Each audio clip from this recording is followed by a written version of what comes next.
Great, great, great. Once again, it's so great to be together. This is day number 5 of our daily walk with God.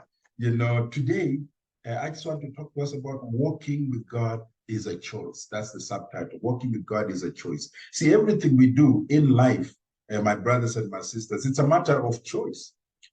Previously, we looked at Amos chapter 3, verse 3, where the Bible poses a question that can two walk together unless they have agreed to do so? So we choose what we want to do. We choose friends, we choose life partners, we choose where we live, we choose who we hang out with. In Genesis chapter 13, verse 8 to 18, it's going to be a bit of a long read here, but please just bear with me. So Abraham said to Lot, let's not have any quarreling between you and me, or between your herders and mine, for we are close relatives. Is not the whole land before you? Let's part company. If you go to the left, I'll go to the right. If you go to the right, I'll go to the left. Lot looked around and saw that the whole plain of the Jordan towards Zoar was well watered, like the garden of the Lord, like the land of Egypt. This was before the Lord destroyed Sodom and Gomorrah. So Lot chose for himself the whole plain of the Jordan and set out towards the east. The two men parted company. Abram lived in the land of Canaan, while Lot lived among the cities of the plain and pitched his tents near where? Sodom. Now, the people of Sodom were wicked and were sinning greatly against the Lord. The Lord said to Abram, after Lot had parted from him, look around from where you are, to the north and south, to the east and to the west. All the land that you see I will give to you and your offspring forever. I will make your offspring like the dust of the earth, so that if anyone could count the dust, then your offspring could be counted. Go walk through the length and breadth of the land, for I am giving it to you. So Abram went to live near the great trees of Mamre at Hebron, where he pitched his tents, where he built an altar to the Lord. Amen. See, Abram and Lot, when they parted ways, like we've seen right here, Lot chose to go to the fertile lands, in the plains near Sodom and Gomorrah.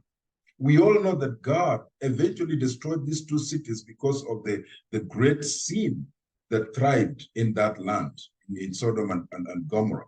In fact, at that point, Lot lost everything, including his wife, who was turned into a pillar of salt because she looked back, at the things that were being destroyed in Sodom. See, Abraham chose the less fertile land, putting his faith in God, and he enjoyed a great walk with God. In fact, before even God destroyed Gomorrah and Sodom, he visited Abraham and told him what he was about to do.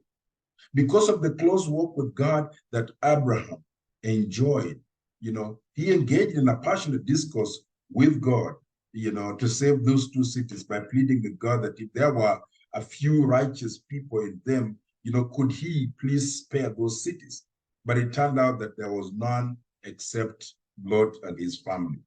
Clearly, these two men, their walk with God was affected by the choices that they made. Lot suffered the consequences of his choices by losing everything that he had ever worked for, including his wife as well.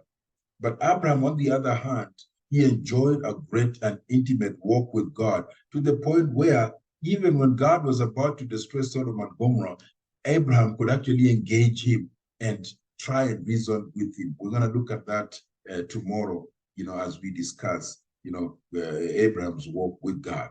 But the question you got to ask yourself today is this: how are you doing in your walk with God? What choices are you making daily in your life? Where are you pitching your tents? Are you like Lot, who is pitching their tents near Sodom and Gomorrah? What choices are you making daily in your life? Is it in a place where you can build an altar like Abraham and worship God? Or is it in a place where you can't even hear yourself because of the noise and the worldliness around you, and that you can't be able to have a great walk with God? Look around yourself today. Make some radical decisions to make sure that your relationship with God is intact. Make sure that the choices you make are drawing you closer to God and not further away from God. Don't be like Lot, who chose the lands, to pitch his tents near Sodom and Gomorrah, and eventually lost everything. He almost lost his family. but he just lost his wife. Don't, I mean, try as hard as possible to be like Abraham. Put your faith on the line, put your trust in God, and make sure that you choose the right direction to go so that your walk with God can be awesome. God bless you until next time. Amen.